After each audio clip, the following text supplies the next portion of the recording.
I've drawn up the outline of the design that I'm doing, and I've masked off the areas that I definitely want to be white. It's going to be white further down, but I haven't put masking fluid all the way down. I'm going to be careful of that lower section.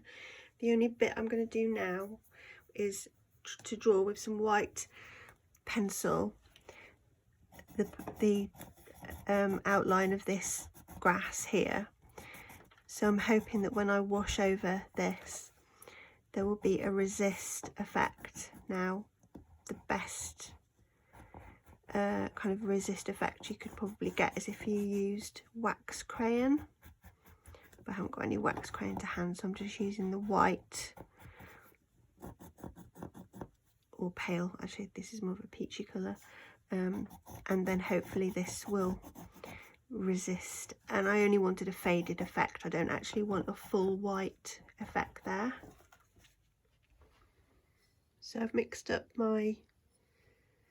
I've got some pinky reds, ordinary red, I've got blue, and I've got my white in there as well, and I'm going to use a flat wash brush to get a purpley colour there.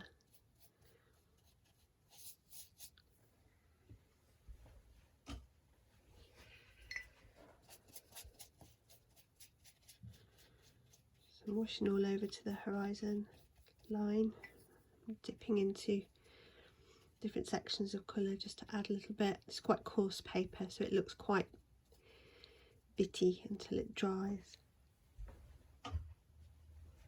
And I'm going to be dotting in bits of colour. I'm just trying to get an intensity of colour.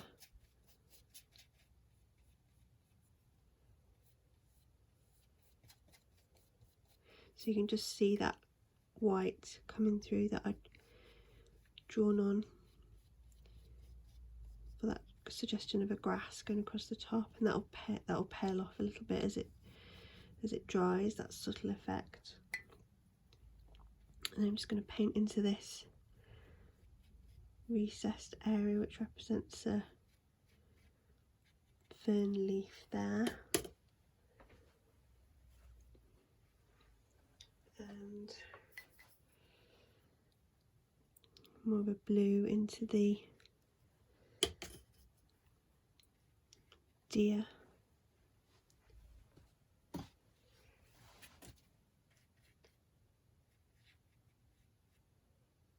So all of these shapes can be tidied up afterwards,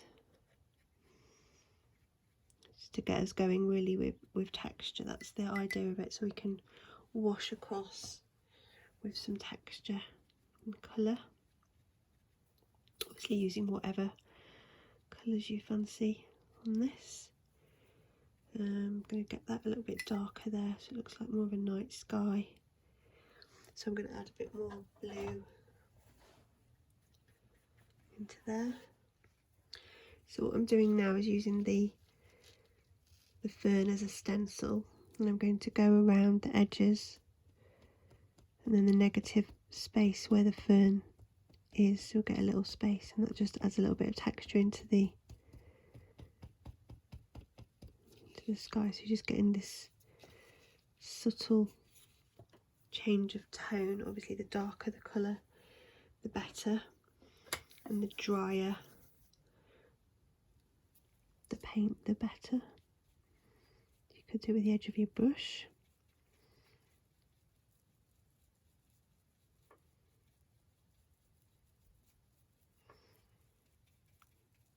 So the idea is we're just creating a little stencil out of the leaf like that, just to add a little bit of abstract woodland effect into the sky. You can do this as much or as little as you want to into the background, over the top of your wash.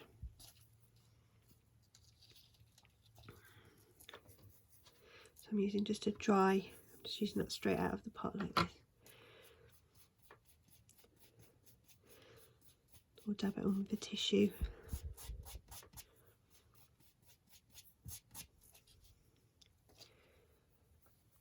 Just experiment. you'll be spending a bit more time on it.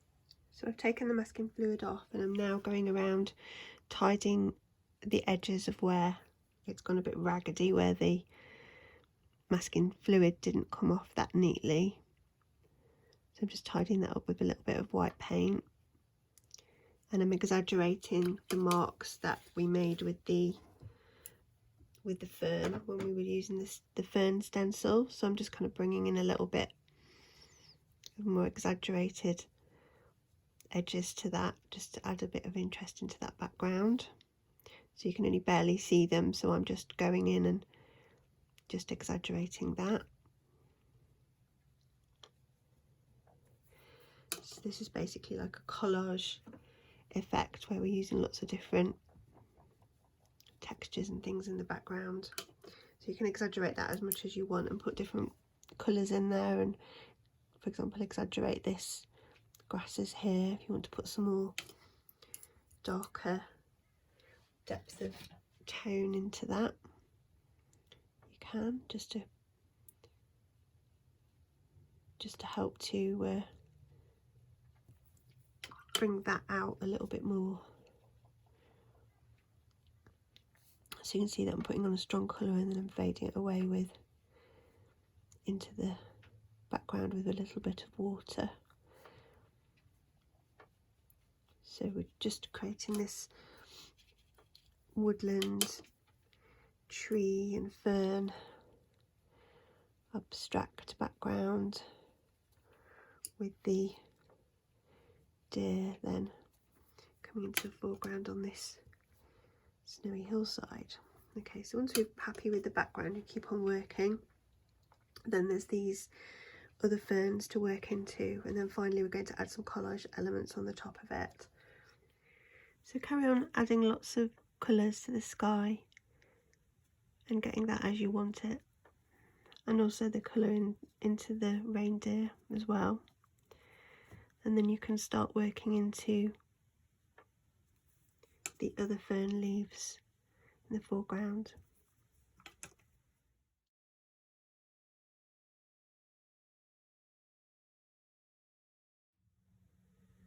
So now you can start sticking your cutout elements on. You can either use some of the pieces from the example that I attached, or you can use some real leaves.